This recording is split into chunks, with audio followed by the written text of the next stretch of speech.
প্রভু যিশুর নামে আপনাদের সবাইকে অভিনন্দন। যিশু যুবক যুবতীদেরকে তিনি খুবই ভালোবাসেন। আমরা যদি আমাদের জীবনটাকে যিশুর কাছে সমর্পণ করি, তিনি আমাদের জীবনটাকে তার ইচ্ছার মতো তিনি বানিয়ে ফেলবেন।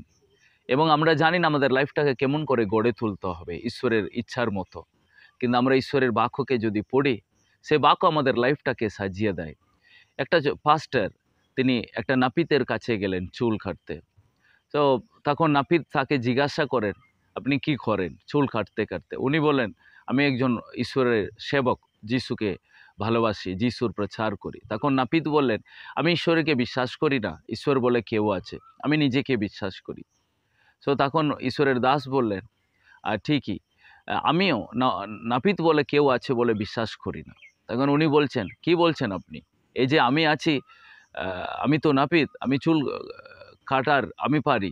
তখন উনি বলছেন, আর বাইরে একজনকে দেখছি ক্যাপার মতো অনেক বড় বড় চুল, আপনি যদি থাকেন সে কেন অত লম্বা লম্বা চুল রেখেছে, ঘুরে বেড়াচ্ছে কেন?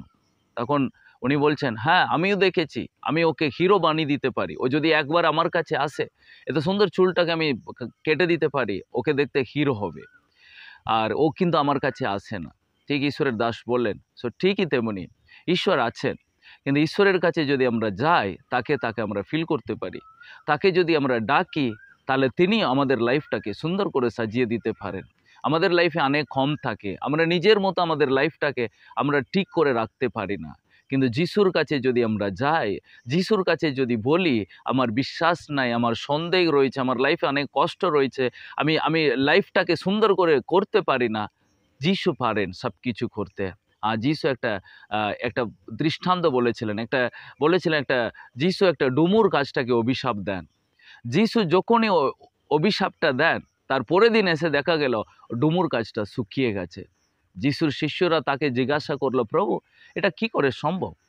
তখন যিশু তাদেরকে এটা বলেছিলেন, মার্ক পুস্তক 11 সেখানে 22 এবং 23 পদে তিনি বলেছেন, সত্যি আমি তোমাদের বলছি, কেউ যদি এই পাহাড়টাকে বলো উবড়ে গিয়ে সমুদ্রেই পড়ো, এবং মনে সন্দেহ না রেখে যদি সে বিশ্বাস করে যে সে যা কিছু বলবে তাই ঘটবে, তাহলে তার জন্য তাই করা হবে। যিশু বলেছেন, তুমি সন্দেহ না করে, মনের মধ্যে সন্দেহ না করে তুমি যদি যা বলবে, প্রভু তোমাকে তাই করবে। তো প্রিয়, মনের ভিতরে কোনো সন্দেহ, কোনো চিন্তাকে যদি রেখে আমরা যিশুর কাছে প্রার্থনা করলে, প্রভু আমাদের প্রার্থনা শুনে উত্তর দিতে পারবে না।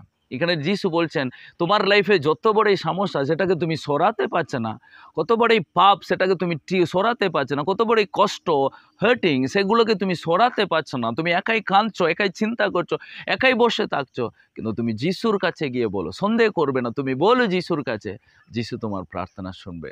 হ্যাঁ প্রিয়, যিশু বলছেন, পাহাড়টাকেও তুমি যদি বলো এখানে থেকে উবড়ে গিয়ে সমুদ্রে পড়ো, তুমি যদি সন্দেহ না করে তুমি যদি বলো, তাই হবে। তার মানে যিশু বলছেন, তুমি প্রার্থনায় বিশ্বাসের যদি তুমি যিশুর কাছে যা চাইবে, তিনি তাই দেবে। আজকে অনেক ইচ্ছা কিন্তু তুমি করতে পারছো না, কিন্তু যিশুর কাছে গিয়ে বিশ্বাসের সহকারে প্রার্থনা করো, প্রভু ঠিক উত্তর দেবে, আমাদের লাইফটাকে সুন্দর করে সাজিয়ে দেবেন। সন্দেহ করবে না, অবিশ্বাস করবে না, জগতের মানুষের কথাটাকে গুরুত্ব দিতে হবে না, প্রভুর বাক্য গুরুত্ব, সেখানে অনেক আশীর্বাদ। এই বাক্য আপনাদের লাইফে অনেক আশীর্বাদ নিয়ে আসুক। God bless you.